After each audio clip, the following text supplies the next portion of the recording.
Hello friends, ಇವತ್ತಿನ ವಿಡಿಯೋದಲ್ಲಿ ಮೊಸರು ಮತ್ತು ಮುಳ್ಳು ಸೌತೆಕಾಯಿ ಹಾಕಿ ಊಟದ ಸೈಡ್ ಡಿಶ್ ಆಗಿ ಒಂದು ರೆಸಿಪಿಯನ್ನು ಈಗ ಮಾಡ್ತಿದ್ದೇನೆ ಫ್ರೆಂಡ್ಸ್.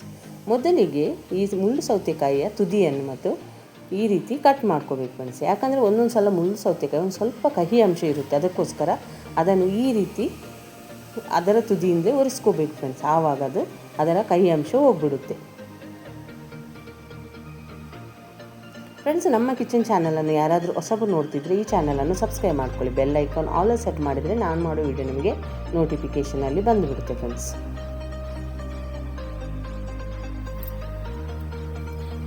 ಈ ರೀತಿ ನೀಟಾಗಿ ಒರೆಸ್ಕೊಂಡ್ಮೇಲೆ ಫ್ರೆಂಡ್ಸ್ ಇದರ ಸಿಪ್ಪೆಯನ್ನು ಈಗ ತೆಗಿಬೇಕು.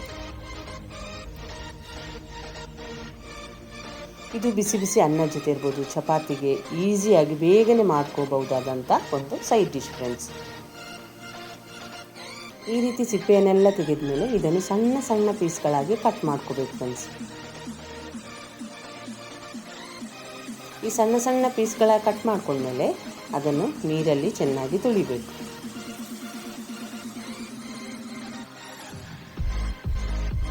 ಈ ಮುಳ್ಳು ಸೌತೆಕಾಯಿ ಚಟ್ನಿ, ಪಚಡಿ ಏನೇನೋ ಮಾಡ್ತಾರೆ. ಈ ರೀತಿಯೂ ಒಂದ್ಸಲ ನೀವು ಮಾಡಿ ನೋಡಿ, ಯಾವ ರೀತಿ ಬಂತು ಅಂತ ನನಗೆ ಕಮೆಂಟ್ ಸೆಕ್ಷನಲ್ಲಿ ತಿಳಿಸಿ ಫ್ರೆಂಡ್ಸ್.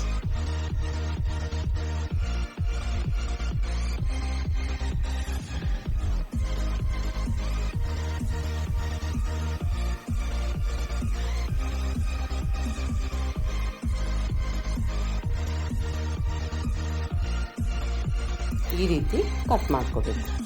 ಈಗ ಇಲ್ಲಿ ಒಂದು ಬಾಣಲೆಯನ್ನು ಇಟ್ಕೊಂಡಿದ್ದೇನೆ ಫ್ರೆಂಡ್ಸ್. ಅದಕ್ಕೆ 1 ಟೇಬಲ್ ಸ್ಪೂನಷ್ಟು ಎಣ್ಣೆಯನ್ನು ಹಾಕ್ಕೊಂಡಿದ್ದೇನೆ. ಎಣ್ಣೆ ಚೆನ್ನಾಗಿ ಬಿಸಿ ಆದಮೇಲೆ ಅದಕ್ಕೆ ಚಿಟಿಕೆ ಸಾಸಿವೆ, 1/4 ಟೇಬಲ್ ಸ್ಪೂನಷ್ಟು ಕಡಲೆಬೇಳೆ, 1/4 ಟೇಬಲ್ ಸ್ಪೂನಷ್ಟು ಉದ್ದಿನಬೇಳೆ,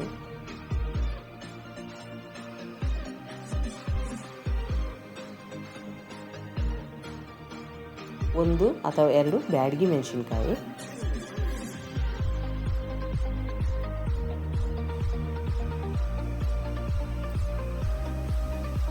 ಖಾರಕ್ಕೆ ನೋಡಿಕೊಂಡು ಹಸಿಮೆಣಸಿನಕಾಯನ್ನು ಸಣ್ಣದಾಗಿ ಕಟ್ ಮಾಡ್ಕೋಬೇಕು ಫ್ರೆಂಡ್ಸ್. ಈಗ ಒಂದು ಈರುಳ್ಳಿಯನ್ನು ಹಾಕ್ಕೊಂಡು ಇದನ್ನು ಒಂದು ಸ್ವಲ್ಪ ಹೊತ್ತು ಎಣ್ಣೆಯಲ್ಲಿ ಫ್ರೈ ಮಾಡ್ಕೊಳ್ಳೋಣ. ನಿಮಗೆ ಸ್ವಲ್ಪ ಖಾರ ಬೇಕಂದರೆ ನೀವು ಹಸಿಮೆಣಸಿನಕಾಯನ್ನು ಸ್ವಲ್ಪ ಜಾಸ್ತಿ ಹಾಕ್ಕೋಬೋದು. ಈ ಸಣ್ಣ ಮಕ್ಕಳಿಗೆ ಕೊಡೋದಿದ್ರೆ ಹಸಿಮೆಣಸಿನಕಾಯನ್ನು ಕಡಿಮೆನೇ ಹಾಕ್ಕೊಳ್ಳಿ ಫ್ರೆಂಡ್ಸ್.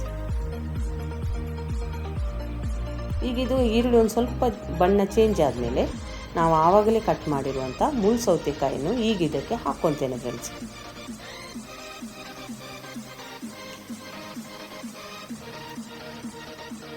ಈಗ ಇದಕ್ಕೆ ನೀರೇನು ಹಾಕ್ಕೊಳ್ಳೋದು ಬೇಡ, ಎಣ್ಣೆಯಲ್ಲಿ ಒಂದು 2 ರಿಂದ 3 ನಿಮಿಷ ಇದನ್ನು ಚೆನ್ನಾಗಿ ಫ್ರೈ ಮಾಡ್ಕೋಬೇಕು. ಈಗ ನಾನು ಇದಕ್ಕೆ ಉಪ್ಪನ್ನೇನು ಈಗಲೇ ಸೇರಿಸ್ಕೊತಿಲ್ಲ, ಒಂದು ಚಿಟಿಕೆ ಅರಿಶಿಣ ಅಷ್ಟೇ ಸೇರಿಸ್ಕೊತೇನೆ. ಉಪ್ಪು ಹಾಕಿದರೆ ಈ ಮುಳ್ಳು ಸೌತೆಕಾಯಲ್ಲಿರೋ ನೀರಿನ ಅಂಶ ಬಿಡೋದಕ್ಕೆ ಶುರುವಾಗುತ್ತೆ ಫ್ರೆಂಡ್ಸ್. ಅದಕ್ಕೋಸ್ಕರ ನಾನು ಉಪ್ಪನ್ನು ಈಗ ಕೊನೆಯಲ್ಲಿ ಹಾಕ್ಕೊತಿದ್ದೇನೆ, ಈಗೇನೂ ಹಾಕ್ಕೊಂಡಿಲ್ಲ.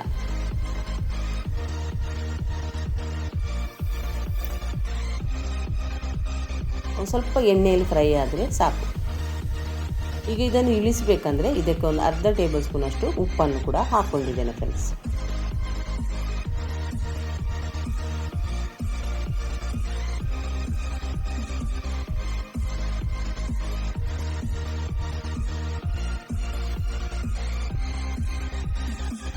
ಇಷ್ಟಾದರೆ ಸಾಕು. ಗ್ಯಾಸನ್ನೀಗ ಆಫ್ ಮಾಡಿ ತಣ್ಣಗಾಗೋದಕ್ಕೆ ಬಿಟ್ಬಿಡೋಣ. ಇಲ್ಲಿ ಒಂದು ಅರ್ಧ ಕಪ್ಪಷ್ಟು ಮೊಸರನ್ನು ತಗೊಂಡಿದ್ದೇನೆ. ನಿಮಗೆ ಕ್ವಾಂಟಿಟಿ ಜಾಸ್ತಿ ಬೇಕಂದರೆ ನೀವು ಮೊಸರನ್ನು ಜಾಸ್ತಿನೇ ಹಾಕ್ಕೋಬೋದು. ಇದು ಒಂದು 4 ಮಂದಿಗೆ ಬೇಕಾದಷ್ಟು ಈ ರೆಸಿಪಿಯನ್ನು ನಾನು ಮಾಡ್ಕೊತಿದ್ದೇನೆ ಫ್ರೆಂಡ್ಸ್. ತಣ್ಣಗಾದಮೇಲೆ ಇದಕ್ಕೆ ನಾನು ಈ ಮೊಸರಿಗೆ ಆವಾಗಲೇ ಫ್ರೈ ಮಾಡಿರುವಂಥ ಮುಳ್ಳು ಸೌತೆಕಾಯಿ ಎಲ್ಲವನ್ನು ಸೇರಿಸ್ಕೊತಿದ್ದೇನೆ. ಉಪ್ಪನ್ನು ಮೊಸರಿಗೆ ಇವಾಗ ಹಾಕ್ಕೊಂಡಿಲ್ಲ, ಕೊನೆಯಲ್ಲಿ ಹಾಕ್ಕೊಳ್ಳೋಣ. ಯಾಕಂದರೆ ಆವಾಗ ನಾವು ಮುಳ್ಳು ಸೌತೆಕಾಯಿಗೆ ಉಪ್ಪನ್ನು ಹಾಕಿರುವುದರಿಂದ ಎಲ್ಲ ಮಿಕ್ಸ್ ಮಾಡಿದ ಮೇಲೆ ಉಪ್ಪು ಕಡಿಮೆ ಆದರೆ ಉಪ್ಪು ಸೇರಿಸ್ಕೋಬೋದು ಫ್ರೆಂಡ್ಸ್.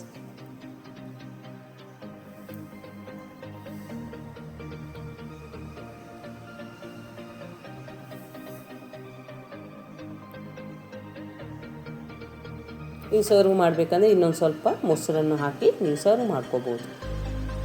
ಈ ವಿಡಿಯೋ ಇಷ್ಟ ಆದರೆ ಲೈಕ್ ಮಾಡಿ, ಶೇರ್ ಮಾಡಿ, ಆದಷ್ಟು ನಮ್ಮ ಚಾನಲನ್ನು ಸಪೋರ್ಟ್ ಮಾಡಿ ಫ್ರೆಂಡ್ಸ್. ಬಿಸಿ ಬಿಸಿ ಅನ್ನದ ಜೊತೆ ಅಂತೂ ತುಂಬ ರುಚಿಯಾಗಿರುತ್ತೆ ಫ್ರೆಂಡ್ಸ್. ಈ ವಿಡಿಯೋವನ್ನು ನೀವು ನೋಡಿದ್ದಕ್ಕೆ ನಿಮಗೆ ತುಂಬ ಧನ್ಯವಾದಗಳು ಫ್ರೆಂಡ್ಸ್.